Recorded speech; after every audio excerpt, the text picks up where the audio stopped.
Assalamualaikum, selamat sejahtera. Kita nak sambung hari ini ialah pantulan gelombang. Jadi kita terus tengok apa benda.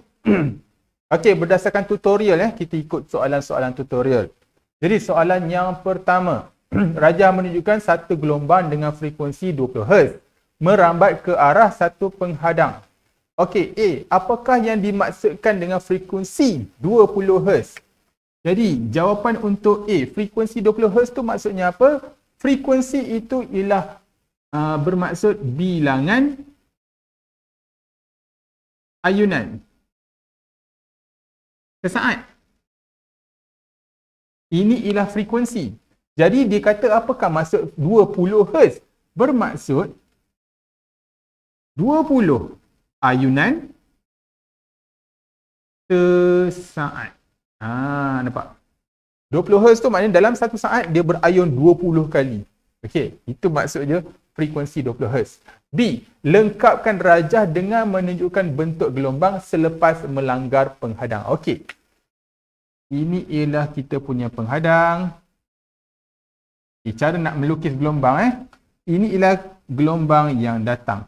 Okey. Eloknya kita buat cahaya dulu. Okey. Nak jadikan gelombang tu kita buat cahaya dulu sebab gelombang dengan cahaya benda yang hampir sama. Okey, kalau ini contoh cahaya, sinar tuju ni cermin. Jadi kalau nak buat sinar pantulan, first kita kena buat normal.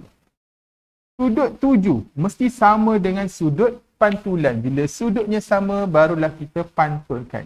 Nampak? Kita lukis ni dulu.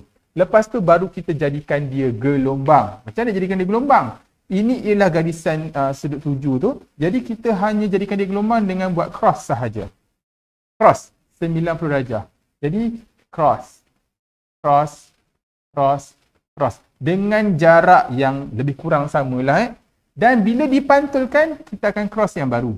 90 degree juga. So 90 degree, 90 degree, 90 degree. Sebab panjang gelombang sama. Panjang gelombang kena sama kerana ini ialah pantulan. So, bila kata pantulan, kita kena ingat balik. Theta I dengan theta A mesti sama. Okey. C. Bandingkan laju gelombang, panjang gelombang. Allah, laju sama. Panjang gelombang. Panjang gelombang tu lambda lah.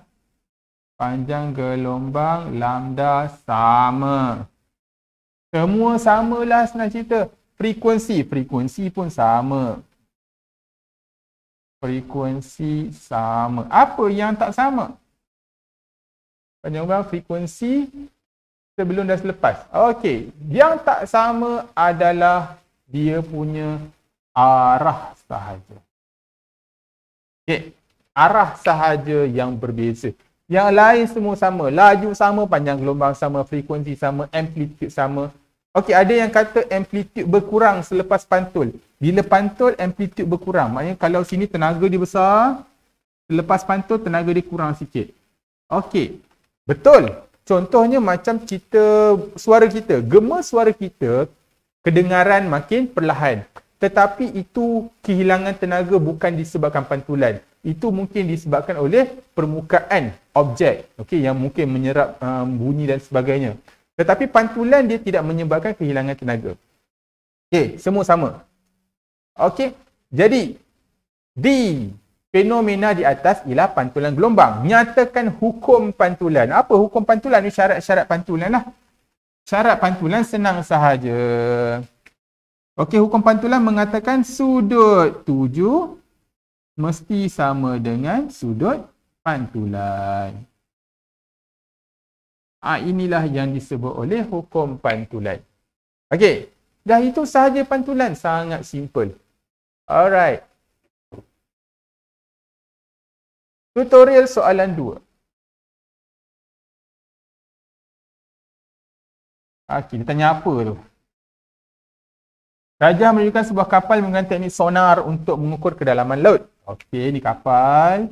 Dia menggunakan teknik sonar untuk mengukur kedalaman laut. So, sonar dia ada transducer, dia pancarkan gelombang.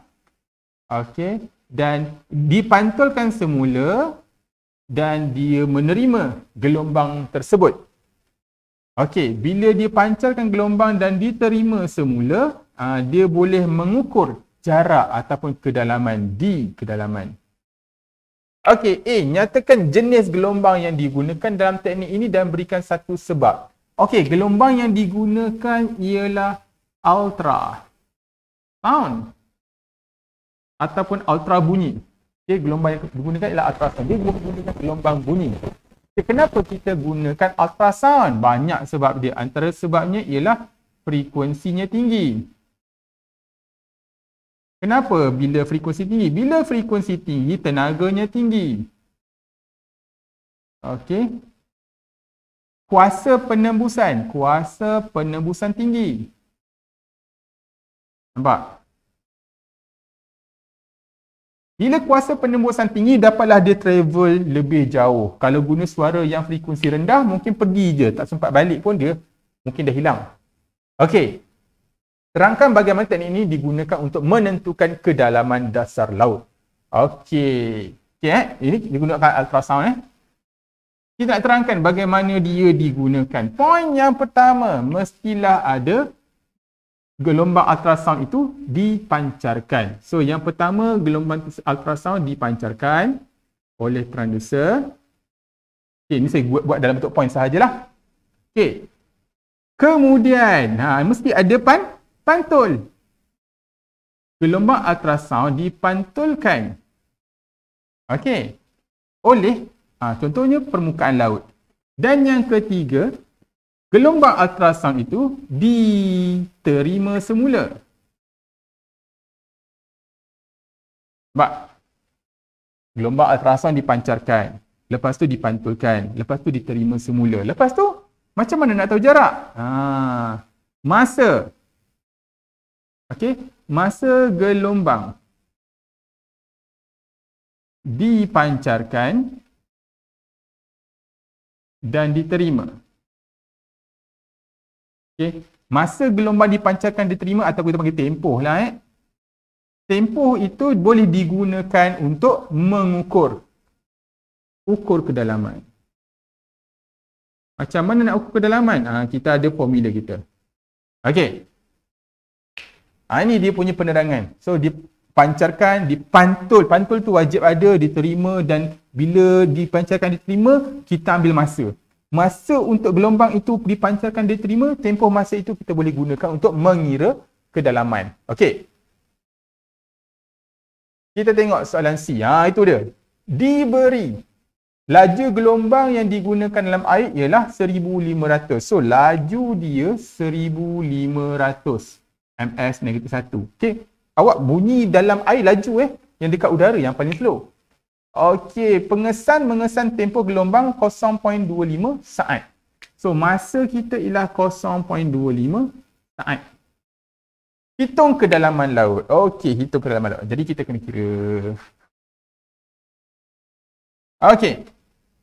Dari formula, laju sama dengan jarak bahagi masa. Nampak tak? Formula laju yang biasalah kita belajar masa tu tempat dulu.